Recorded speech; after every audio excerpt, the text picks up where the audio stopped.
Chapter 11. Ancient Echoes. Darkness envelops me, a void so complete I can't tell if my eyes are open or closed. Suddenly, a flash of light pierces the blackness, and I find myself floating in a vast expanse of nothing and everything. Before me, two colossal figures materialize. One radiates warmth and strength, its form shifting like mountains in an earthquake. The other writhes with chaotic energy, its edges blurred and ever-changing. Weka and Vortul, I realize with a jolt of recognition. They clash in a battle beyond my comprehension. The very fabric of reality warps around them. Land masses form and crumble. Oceans surge and recede. Is this the creation of Alara, or its potential destruction? The scene shifts, and I'm watching a lone figure standing on a barren plain. There's something familiar about their stance, but I can't quite place it. As I watch, the figures seem to split, like a reflection in rippling water. Two distinct forms emerge where once there was one. These new figures move in perfect harmony, facing waves of shadowy creatures that pour from the horizon.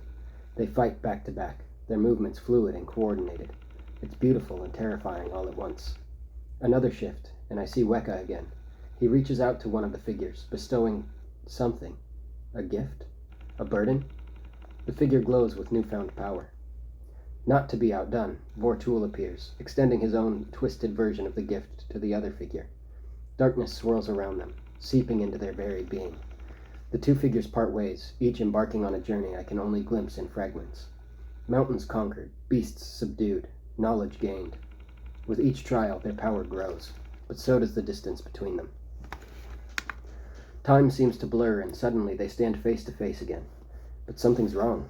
The figure touched by Weka stands tall and resolute, their power a steady flame. The other, Vortul's darkness has consumed them, warped them into something unrecognizable. They fight, and it's nothing like their earlier harmony. Magic clashes against dark sorcery, light against shadow. The very ground beneath them cracks and splinters. I want to cry out, to stop them somehow, but I'm just a silent observer, powerless to intervene. As their battle reaches its crescendo, a blinding light engulfs everything. I open my eyes and I'm in a hut? The world around me is blurry, shapes and colors blending together in a hazy fog. I blink slowly, trying to bring things into focus. The air is thick with the scent of herbs and smoke, a familiar combination that tugs at the edges of my memory.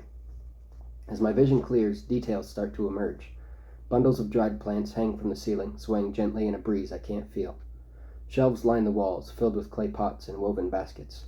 A fire crackles softly in a pit nearby, casting dancing shadows across the room. I try to sit up, but a sharp pain in my abdomen stops me short. Groaning, I fall back onto... What am I lying on? My fingers brush against soft furs, nothing like the rough bedding in my own hut. Realization dawns slowly, like the sun peeking over the horizon. The herbs, the supplies, the careful organization of it all. This isn't just any hut. It's Melnin's place, the healer's hut. But why am I here? Memories start to surface. Zolesh's training, the fight with Lolly by the lake, the knife. Oh, Roan's breath. I was stabbed. And I'm not dead? By Lolly. If anyone was going to stab me, I guess it makes sense that it was her, but damn, I never expected to get stabbed by one of my own. The fact that I'm here, alive and conscious in Melnin's hut, means I survived. I'm not dead. I reach up, trying to find something to grab onto and try to raise myself into a sitting position. But there's nothing to grab onto except a small wooden shelf next to the head of the fur padding I'm laying on, which I knock over, sending a variety of objects clattering to the wood floor of the hut. Shit! I'm interrupted by my own coughing. My throat is completely parched. How long have I been out? As I lie there, struggling to piece together my fragmented memories, I hear footsteps approaching. The hide covering the hut's entrance is pushed aside, and Melnin enters, her eyes widening as she sees me awake.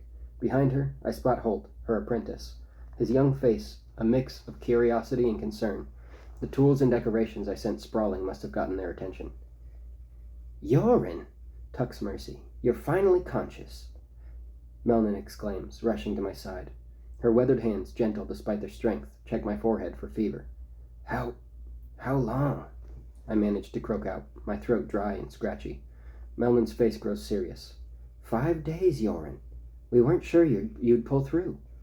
5 days? The shock must show on my face because Melman quickly busies herself preparing a drink, likely to avoid my gaze. Holt hovers nearby, his eyes darting between me and his mentor. What happened? After Lolly. I trail off, unsure how to finish that sentence. Melman sighs, helping me sit up slightly to sip the bitter herbal concoction she's prepared. Its flavor is potent and makes my face screw up, but it almost instantly fills me with a warm, tingly feeling, and I start to feel a bit woozy. That's a complicated tale, young one best told by others. For now, you need rest. As she speaks, my mind wanders back to the strange vision I had. Two figures, once united, torn apart by opposing forces. Why does it feel so significant? And why can't I shake the feeling that it's somehow connected to everything that's happening? It can't be, right? Melman busies herself checking my wound and mixing herbs, her brow furrowed in concentration. You're lucky, Yoren. Any deeper, and... She trails off, shaking her head. The wound began to fester after they brought you in. Holt pipes up, his voice quiet but steady. We almost lost you twice. He swallows hard, and I realize with a jolt that this might be his first time dealing with such a severe injury. He was wounded in the Dracolith attack, so he was one of the ones being tended to then. Melman shoots him a look, half pride, half warning. Holt's been instrumental in your recovery, Yoren. His knowledge of fever-reducing herbs and the medicinal properties of honey proved invaluable. I try to nod my thanks, but even that small movement sends pain shooting through my body. Holt notices my discomfort and steps forward, a small clay pot in his hands. This salve should help with the pain, he says, his voice gaining confidence. It's my own blend. Only possible with a little gift that someone managed to obtain a couple of weeks ago. He ends with a subtle wink in my direction. As Holt applies the sticky salve with surprising gentleness, Melman straightens up. I need to fetch Tornu. He'll want to know you're awake. Don't move. Trust me, I'm not going anywhere like this. As she hurries out, Holt remains, his eyes full of questions he's clearly trying to hold back, but he allows me to close my eyes and be with my thoughts for a moment. I can't help but wonder about her unfinished thought. How close did I come to entering the veil? Or worse, the labyrinth? My heart races, pounding so hard I can feel it in my throat. A cold sweat breaks out across my skin, making me shiver despite the warmth of the furs. The labyrinth of lost souls. The very thought makes my breath catch, my chest tightening as if it's being squeezed by Tuck's cold grasp. I don't want to think about it, but my mind stays fixated on the thought. The veil, I guess, would have been okay. I'm not ready for it yet by any means, but to be united once more with the souls of my ancestors, with Chiron, with my parents, in a place where a moment feels like an eternity a moment, nothing outside the realm of possibility, yeah, I could be all right with that. But the labyrinth of lost souls, to wander through darkness, treacherous obstacles, demons, and whatever and whoever else ends up in a place like that? I squeeze my eyes shut, but that only makes the images more vivid. Endless darkness stretching out before me, filled with unseen horrors. The ground shifting beneath my feet, never allowing me to find solid footing. Whispers of the damned echoing in my ears, their torment becoming my own. My fingers clutch at the furs, knuckles white with the effort. Would I have wandered those treacherous paths for eternity, faced with demons both real and of my own making? Every moment an agony, every step a reminder of my failures. Time isn't a concept there either, but supposedly every moment is agony, as you spend countless eternities atoning and learning from your mistakes, hoping beyond hope that you are either reborn onto Alara, or better yet, allowed into the veil. A whimper escapes my lips, and I force my eyes open, trying to ground myself in the reality of Melman's hut. It's just mythology, right? Stories told around the fire to scare children into behaving. The veil, the labyrinth, the void. They probably don't even exist. But as I lie there, trying to slow my breathing, a tendril of doubt curls around my heart. What if they are real? I came way too damn close to finding out firsthand. I shake my head, attempting to dispel the thoughts, but the uncertainty clings to me like a second skin, a constant reminder of how fragile the line between life and whatever comes after truly is. With trembling hands, I pull back the furs covering me. A thick poultice covers my abdomen, but I can see the angry red skin peeking out from beneath. Gingerly, I probe the area, wincing at the sharp pain that follows. My mind wanders to Lolly. What happened after I blacked out? Is she okay? As much as she's tormented me, I never wanted her hurt. But then again, she did just fucking stab me. The conflicting emotion churns in my gut, rivaling the physical pain of my wound. The hide covering rustles, and Tornu enters, his face a mix of relief and worry, Zolesh just behind. Yorin, he breathes, rushing to my side. We thought we'd lost you. Uncle, I croak. What happened to Lolly? Tornu's expression darkens as he hands me a small wooden cup with water. I drink it quickly, quenching my thirst before he speaks. She's facing the consequences of her actions, he says carefully. The council deliberated for 2 days on her fate. I feel a knot forming in my stomach. What did they decide? Na harsh nuff, Zolesh blurts out. Tornu just kind of wiggles his head from side to side, eyebrows raised, his telltale sign that he doesn't necessarily disagree, but isn't about to vocalize his opinion on the matter. Tornu sighs heavily. She's been stripped of her hunting privileges for 3 months. She's to assist Melnin in gathering herbs and tending to the sick and injured. Part of me feels a surge of satisfaction. Lolly, forced to help others, instead of tormenting them. It seems fitting, but at the same time, couldn't she just keep causing harm, further injuring or even poisoning our injured and sick? Not Lolly. She wouldn't risk harming the tribe. It's me that she's got a grudge against. A part of me twists with guilt. I know how much hunting means to her. To take that away... There's more, Tornu continues. Ekra's taken further responsibility for her, vowed to keep her in line. Lolly's to report to her daily, and Ekra will decide when, if, she's ready to rejoin hunting parties. I let out a breath I didn't realize I was holding. It's not as severe as I feared, but still. How was she taking it? I ask, surprised by the concern in my own voice. Tornu's eyes meet mine, his gaze searching. Not well. She blames you for all of it. Says if you hadn't interfered, none of this would have happened. Of course she does. I want to laugh, but it hurts too much, both physically and emotionally. I'm torn between anger at her audacity and a strange, unwelcome pain of sympathy.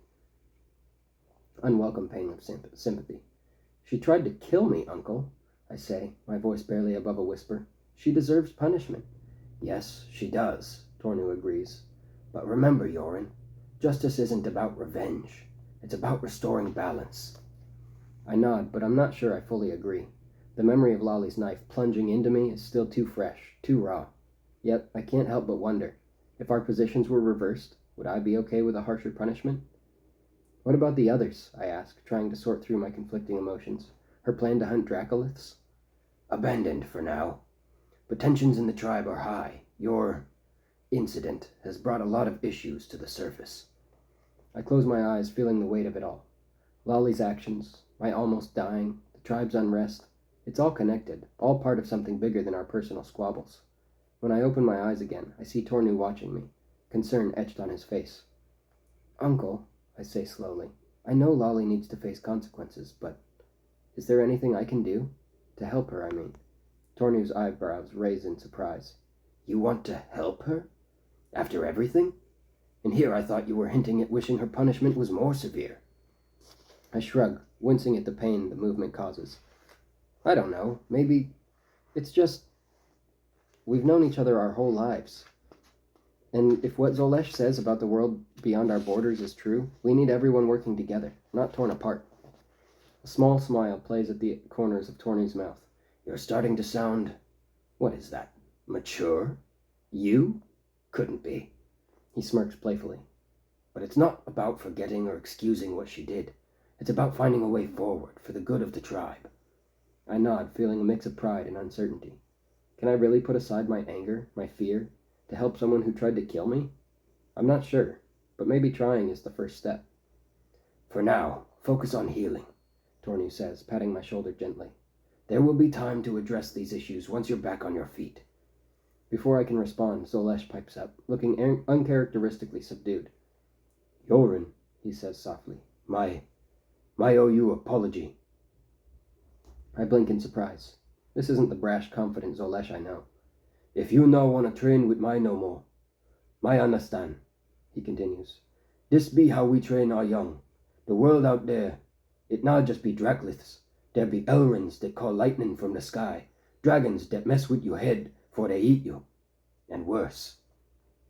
I let his words sink in, the weight of them settling on my chest. The world beyond our borders is so much bigger, so much more terrifying than my naive imagination ever let me believe. I start, then pause, considering my words carefully. I want to continue training. I need to be ready for whatever's out there. Zolesh nods, a glimmer of his old self returning. Good. You got potential, Yoren. Just gotta find it. Filled with a new determination, I try to push myself up, but pain lances through my abdomen, and I collapse back onto the furs, gasping. Tornu places a firm hand on my shoulder. Not so fast, boy. You need to heal first. We'll leave you to that. As they leave, promising to return later, I'm left alone with my thoughts. The dream I had while unconscious flashes through my mind. The battling deities, the two figures torn apart. For a moment, it seems significant, tied to everything that's happening. But then I shake my head, chuckling softly to myself. It was just a dream. A vivid one, but easily explained by a mix of fever, Tornu's old tales, and whatever concoction Melnin's been feeding me. Nothing more. The morning sun filters through the hide flaps of Melnin's hut, casting long shadows across my healing body. I try to sit up, wincing as pain shoots through my abdomen. Roan's breath, will this ever heal? Melnin bustles in, her arms full of fresh herbs. Ah, you're awake. Good. How's the pain today? Better, I lie, gritting my teeth as I force myself into a sitting position. She raises an eyebrow, clearly not buying it. Mm-hmm. And I suppose those grimaces are just your new way of smiling? She shakes her head, mixing a pungent paste. Here, this will help. But you need to rest, Yoren. Your body needs time to heal. I bite back a frustrated retort. Rest. That's all anyone tells me these days. But how can I rest when I can hear the whole village changing around me? Through the open flap, I catch glimpses of activity in the village center. Zolesh's voice carries on the wind, barking instructions in his peculiar accent. The clacking of bone weapons and grunts of exertion follow. What's going on out there? I ask, trying to peer around Melnin as she applies the paste to my wound. She sighs, her hands pausing for a moment. Your Sunatak friend is training some of our warriors. Ansel thinks it might help us be better prepared for next time. Next time.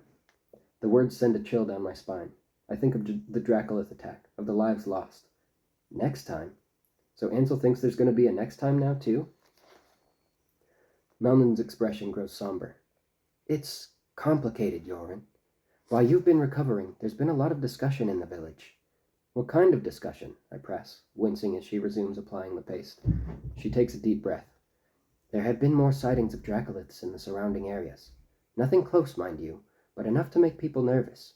And some of the hunters swear they've seen strange tracks near the border of our territory. I feel my heart rate quicken. Strange how? Larger than any kin of Taka that we've encountered before. But the hunters say they look vaguely human, in patterns that suggest intelligence. Melnin shakes her head. It could be nothing, of course. They're imaginations of scared people. But Ansel can't ignore it, not after what happened. So he really thinks we could be attacked again? I can hear the disbelief in my own voice. Melnin nods slowly. He's not saying it's certain, but he's not denying the possibility anymore either. The people are scared, Yoren. They need to feel like we're doing something, preparing somehow. That's why he's allowing the training. I let this sink in, my mind reeling. The idea of another attack, of more lives lost, it's almost too much to bear. There's more, Melnin continues, her voice low. Some of the elders, Ekra especially, are pushing for more drastic measures. Talks of relocating the village, or building more extensive fortifications.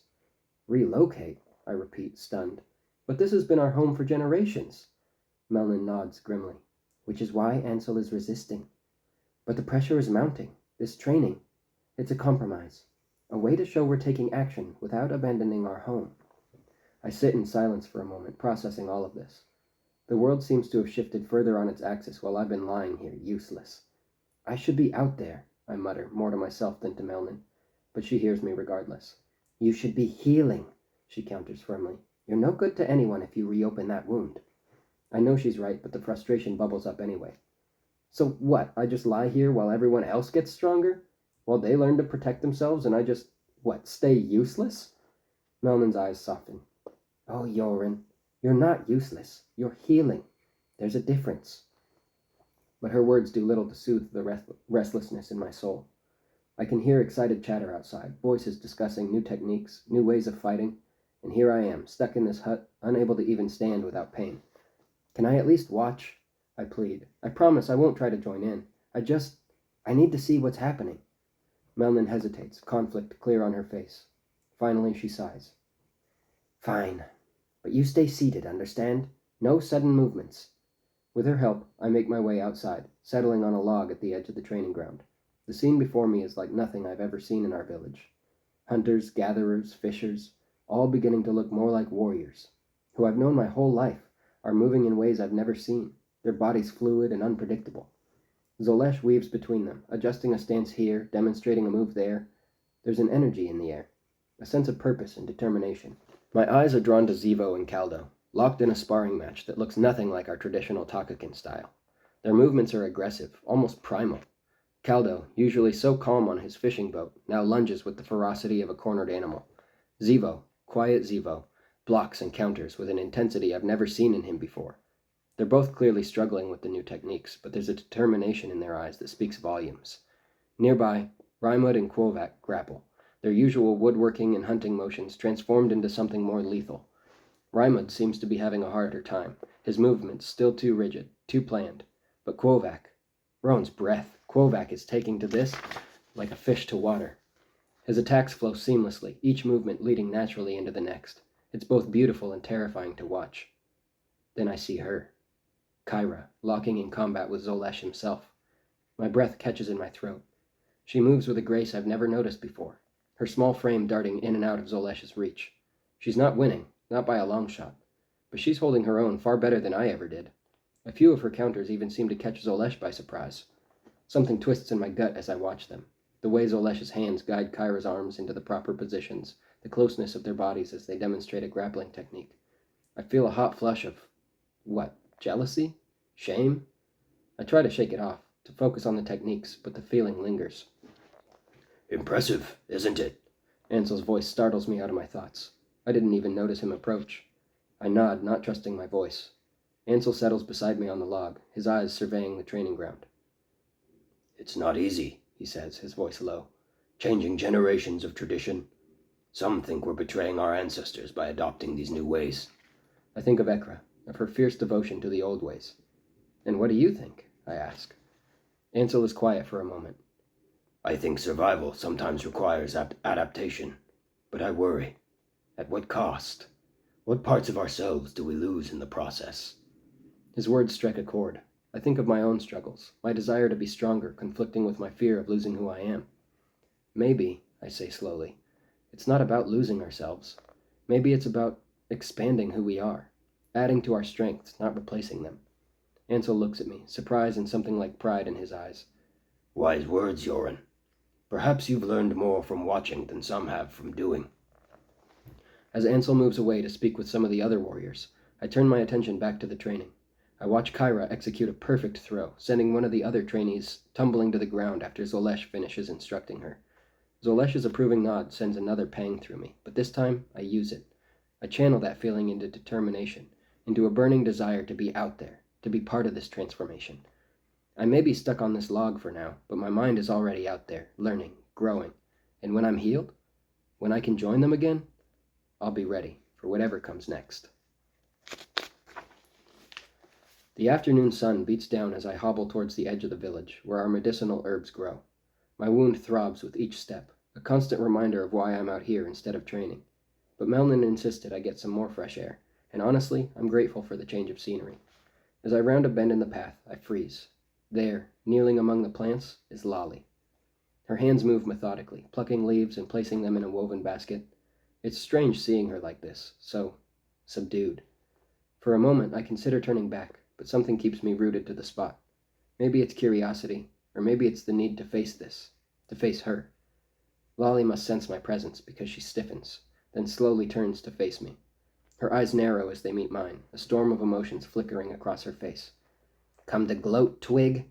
she spits, but there's something off about her usual venom. It sounds tired.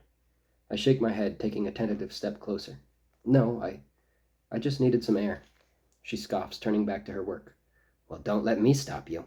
Plenty of air to go around. You'll need it. Next time, I'm aiming for your lungs, so suck it in while you can." I should leave. I know I should.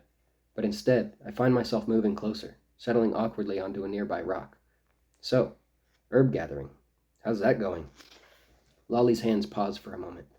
"It's thrilling," she deadpans. "Really brings out my natural talents." Despite everything, I feel a chuckle bubbling up. "Yeah, I bet." all those leaves quaking in fear.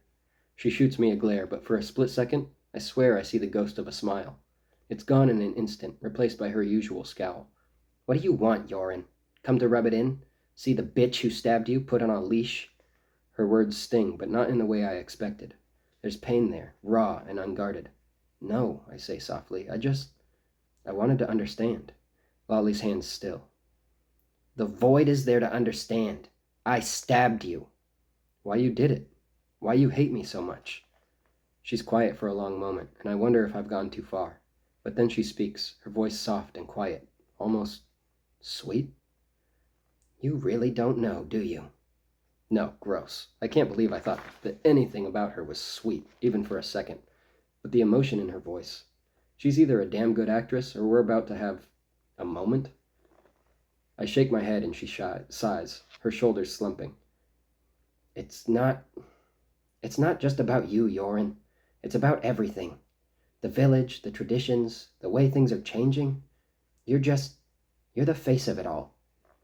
Her words knock the air from my lungs like a kick to the chest. I never asked to be, I say, my voice cracking. No, you didn't, she agrees, surprising me. But you are. And I don't know how to deal with that. She pauses, her hands twisting in her lap. But it's more than that. It's about Faylie, my sister. I nod, remembering what Tornu told me, but I stay silent. Lolly's eyes flash with a mix of pain and anger. She was everything to me after our parents, after they were taken. And then the sickness came. I feel a chill run down my spine, knowing where this is going. Faylie worked herself to the bone trying to save everyone. Trying to save your parents.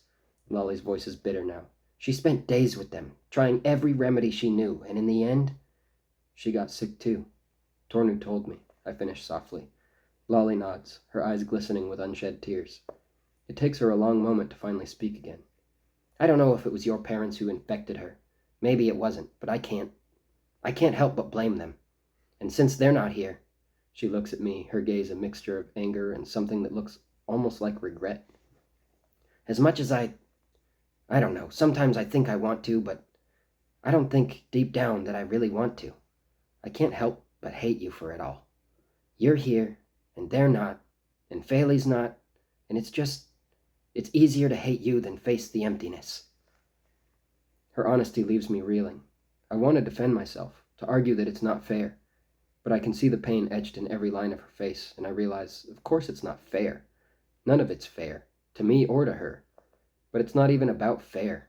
It's about grief and loss, and the need to make sense of a senseless world. I'm sorry, I say, knowing the words are inadequate, but not knowing what else to offer. I'm sorry for what happened to Faylie, and to you. I can't be sorry for who I am, but I am sorry for the pain it's caused you, and for everything you've lost. Lolly looks away, wiping roughly at her eyes. Yeah, well, sorry doesn't bring them back, does it? Her tone is harsh, but after a moment, her face softens ever so slightly as she adds, but I guess I'm sorry too for, you know. She gestures vaguely at my wound, not bothering to look up at it. It's not much, but it's something. A crack in the wall between us. We sit in silence for a while, the weight of unspoken words hanging between us. Finally, I stand, wincing at the pain in my side. As I turn to leave, I hear her voice once more. Yoren, I look back. This doesn't make us friends. I nod, a small smile on my lips. Wouldn't dream of it. As I make my way back to Melnin's hut, I feel lighter somehow. The wound still throbs, the frustration of inaction still gnaws at me, but something has shifted. A first step, maybe, towards understanding, towards healing more than just my physical wounds. The night air is cool against my skin as I limp towards the central meeting area. I shouldn't be here, I know that. I should be resting in Melnin's hut, but after everything I've learned today, I can't just sit idly by. I need to know what's really going on. I settle behind a large storage hut, close enough to hear but out of sight. The council members file in, their faces grim in the flickering torchlight. Ansel takes his place at the center, with Ekra and Tornu flanking him. The other elders, Jola, Caldo, Quovac, and Raimund, form a tight circle, their voices low and urgent. We've gathered the reports from our scouts, Ansel begins, his voice barely above a whisper. It's worse than we feared. My heart races. What could be worse than what we've already faced? Tornu speaks next, his usual calm demeanor shaken. The tracks we've found, they're not just Dracoliths. There's something else out there, something almost intelligent. A collective shudder passes through the group. Ekra's voice, usually so strident, is uncharacteristically subdued. What are we dealing with, Ansel? Ansel takes a deep breath.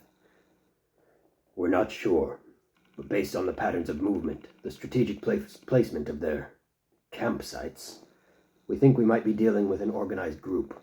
Not human, but not entirely inhuman either. The silence that follows is deafening. My mind reels.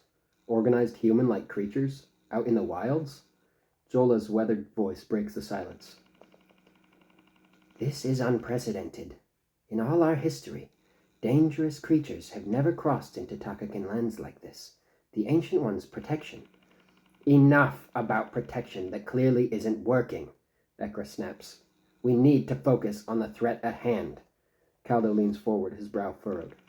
How do we know they're hostile? We don't, Ansel admits. But the increase in Draculith activity, the encroachment on our territories, it's all happened since the first attack. Kvovak's deep voice rumbles. Could it be related to the strange occurrences Tornu mentioned?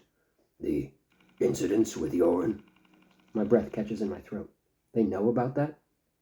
Ryman shakes his head. Let's not jump to conclusions.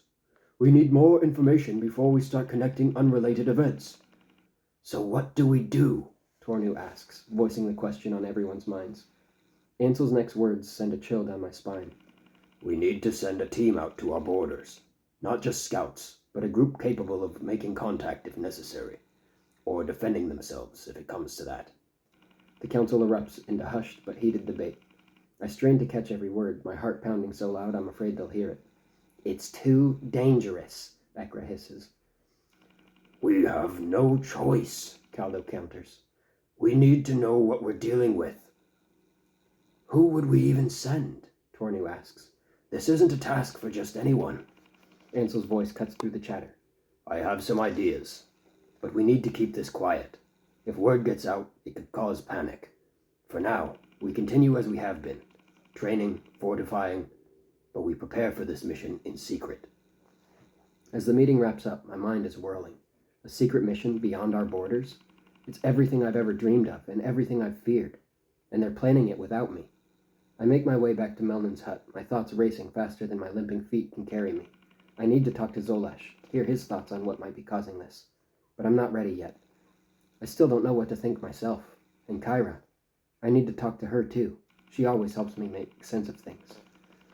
As I settle onto my sleeping furs, a plan begins to form. I can't tell anyone about what I've heard, not yet. But I can't just sit here.